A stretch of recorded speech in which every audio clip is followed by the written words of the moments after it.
നമസ്കാരം. ഈ മണിക്കൂറിലെ വളരെ സുപ്രധാനമായ ഒരു വാർത്തയിലേക്ക്. ശബരിമലയിൽ ചില ഹിന്ദു സംഘടനകൾ പ്രശ്നങ്ങൾ സൃഷ്ടിച്ചുവെന്ന് ഹൈക്കോടതിയിൽ പത്തനംതിട്ട ജില്ലാ പോലീസ് മേധാവിയുടെ സത്യവാങ്മൂലം. ബിന്ദു അമ്മിണിയും കനകദുർഗയും സന്നിധാനത്തെത്തിയത് പോലീസ് സംരക്ഷണത്തിലാണെന്നും പത്തനംതിട്ട SP സത്യവാങ്മൂലത്തിൽ വ്യക്തമാക്കിയിരിക്കുന്നു.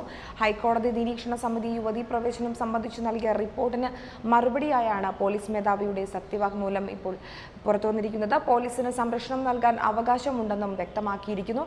ദേവസ്വം ബോർഡ് ജീവനക്കാർ പ്രവേശിക്കുന്ന വഴിയിലൂടെയും VIP ഗേറ്റിലൂടെയും യുവതികളെ പ്രവേശിപ്പിച്ചതിന് നിരീക്ഷക സമിതി വിമർശനം ഉന്നയിച്ച സാഹചര്യത്തിലാണ് പോലീസിന്റെ മറുപടി ഉണ്ടായിരിക്കുന്നത്. സുപ്രീം കോടതി വിധിക്ക് ശേഷം ശബരിമലയിൽ ആദ്യ ദർശനം നടത്തിയ യുവതികളായ ബിന്ദുവിനും കനകദുർഗയ്ക്കും സന്നിധാനത്തേക്ക് പോലീസ് സുരക്ഷയൊരുക്കി. ബിന്ദുവിനും കനകദുർഗയ്ക്കും സുരക്ഷ ഒരുക്കാൻ മഫ്തി പോലീസ് അകമ്പടി പോയെന്നും SP വ്യക്തമാക്കിയിരിക്കുന്നു.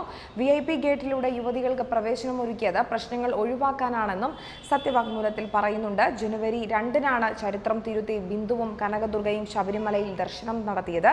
കോഴിക്കോട് മലപ്പുറം സ്വദേശികളായ ബിന്ദുവും കനകദുർഗയും കഴിഞ്ഞ ഡിസംബർ 24-നാണ് ഇതിനു മുമ്പ് ദർശനത്തിനായി ഇവിടെ എത്തിയത്. എന്നാൽ അന്ന് അയ്യപ്പ കർമ്മ സമിതിയുടെ പ്രതിഷേധത്തെ തുടർന്ന് ഇരുവർക്കും സന്നിധാനത്തിന് 3/4 കിലോമീറ്റർ മുമ്പ് വെച്ച് തിരിച്ചിറങ്ങേണ്ടി വന്നു. പോലീസ് വീണ്ടും മല കയറ്റാമെന്ന് ഉറപ്പ് നൽകിയായിരുന്നു ഇരുവരെയും തിരിച്ചിറക്കിയത്. എന്നാൽ പിന്നീട് പോലീസ് സുരക്ഷ ഒരുക്കുന്നില്ലെന്ന് ആരോപിച്ച് ഇരുവരും നിരാഹാര സമരത്തിൽ ഏർപ്പെട്ടിരുന്നു. തുടർന്ന് മറ്റൊരു ദിവസം ശബരിമലയിൽ എത്തിക്കാമെന്ന് വാഗ്ദാനം നൽകിയതിന് ശേഷമാണ് ഇരുവരും സമരം അവസാനിപ്പിക്കുകയുണ്ടായത്. കൂടുതൽ വാർത്തകളുമായി തിരിച്ചെത്താം.